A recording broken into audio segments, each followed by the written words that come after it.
राजा जनक ने ऋषि अष्टावक्र से प्रश्न किया कि हे प्रभो, ज्ञान कैसे प्राप्त होता है, मुक्ति कैसे होती है और वैराग्य कैसे प्राप्त होता है, सो मुझसे कहिए। इसका उत्तर देते हुए ऋषि अष्टावक्र कहते हैं, हे प्रिय, यदि तू मुक्ति चाहता है तो विषयों को विष के समान छोड़ दे और क्षमा, सरलता, दया, संतोष और सत्य का अमृत के समान सेवन कर। अब आगे ऋषि अष्टावक्र राजा जनक को समझाते हुए कहते हैं, न पृथ्वी न जलम नाग्निर्न वायुरद्योर्न वा भवान एषाम साक्षिण्यमात्मामं चिद्रूपम विद्धि मुक्तये। अर्थात राजा जनक को ऋषि अष्टावक्र समझाते हुए कह रहे हैं, तू ना तो पृथ्वी है, न जल है, न अग्नि है, न वायु है, न आकाश है। मुक्ति के लिए अपने को इन सब का साक्षी चैतन्य रूप जानो। अष्टावक्र जी कहते हैं, मनुष्य शरीर मात्र नहीं है, वह चैतन्य आत्मा है। आत्मा ही उसका वास्तविक स्वरूप है। यह शरीर, मन, बुद्धि आदि उसके बंधु हैं, जो उसके आदेशानुसार कार्य कर रहे हैं। ये चूंकि स्थूल हैं, इसलिए इनका प्रत्यक्ष बोध होता है। आत्मा सूक्ष्म है, जिसके ज्ञान के अभाव में ऐसी भ्रांति होती है कि मैं शरीर हूँ। यही अज्ञान है। अष्टावक्र जी इसी भ्रम का निवारण करने हेतु कहते हैं, तू पृथ्वी, जल, अग्नि, वायु, आकाश, इन पंच तत्वों से बना भौतिक शरीर नहीं है। ये पंच तत्व भौतिक हैं, अनित्य हैं, नष्ट होने वाले हैं, मृत्यु पर नष्ट हो ही जाएंगे, किंतु तू फिर भी जीवित रहेगा। वह मृत्यु के बाद भी तू अपनी अगली यात्रा पर निकल जाएगा। यह शरीर तेरा वस्त्र मात्र है, तू इससे भिन्न है। तेरा शरीर भौतिक पदार्थों से बना है। तू घर नहीं है, बल्कि उसमें रहने वाला मालिक है। तो उसमें निवास करने वाला साक्षी चैतन्य रूप है। संपूर्ण भौतिक जगत का आधार यही चैतन्य है। तू भी वही चैतन्य है।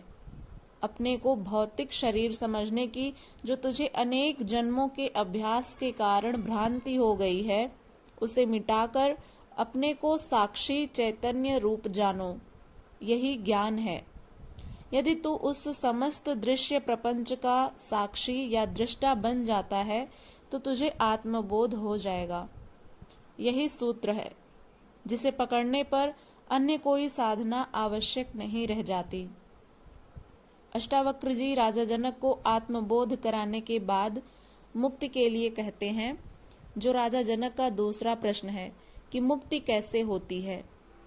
आगे राजा जनक को ऋषि अष्टावक्र समझाते हुए कहते हैं, यदि देहम पृथक कृत्य चित्ति विश्राम्य तिष्ठसि अधुनैव सुखी शांतः बंध मुक्तो भविष्यसि।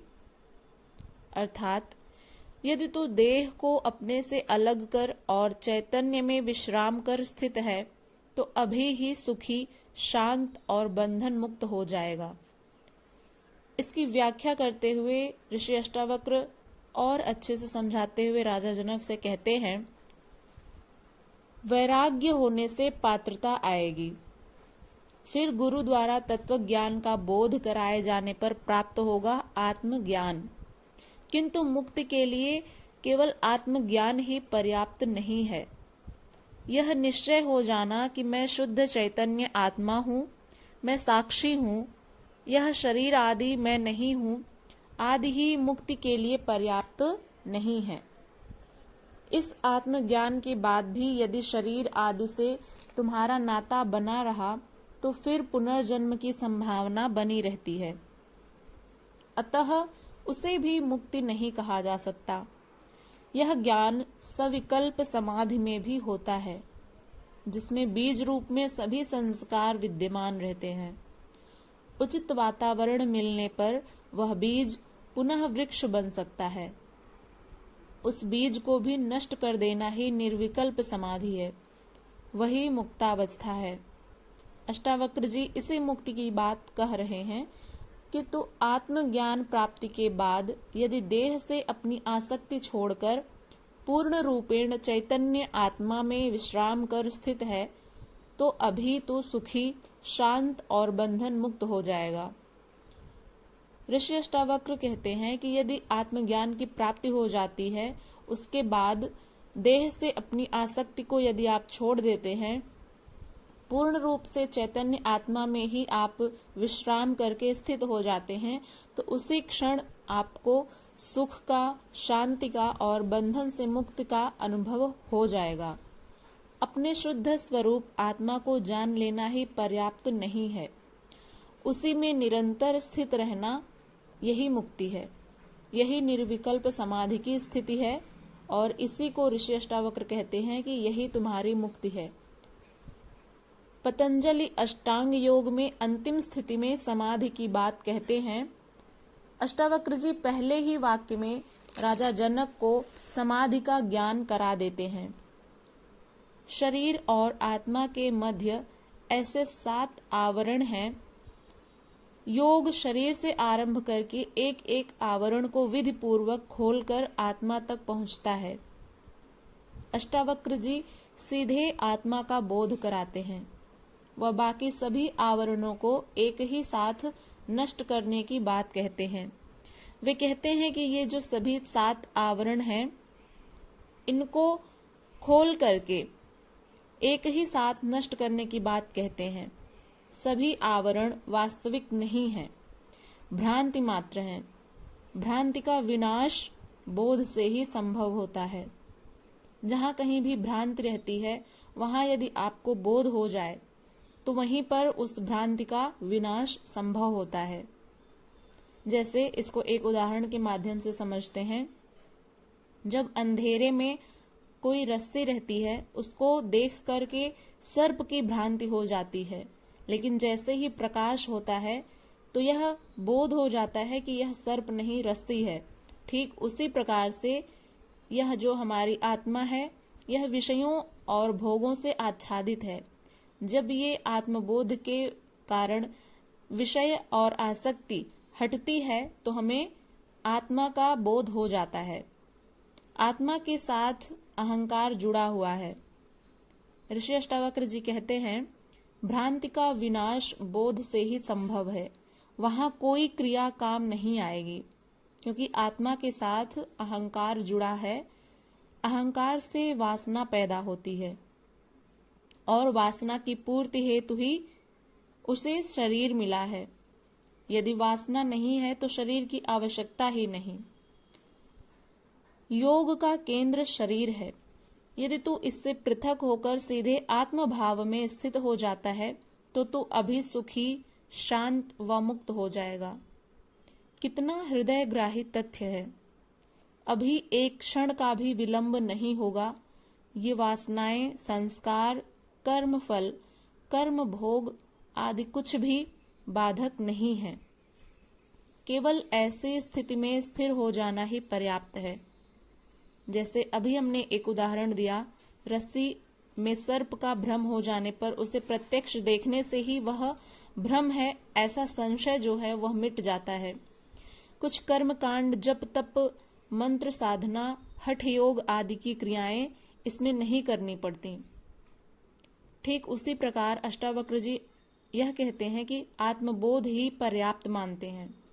जब हमें आत्मबोध हो जाता है तो सभी क्रियाएं निष्क्रिय हो जाती हैं। इन क्रियाओं का कोई प्रयोजन ही नहीं रहता, जिससे समस्त भ्रांतियां मिट जाती हैं एवं मनुष्य मुक्ति को प्राप्त हो जाता है।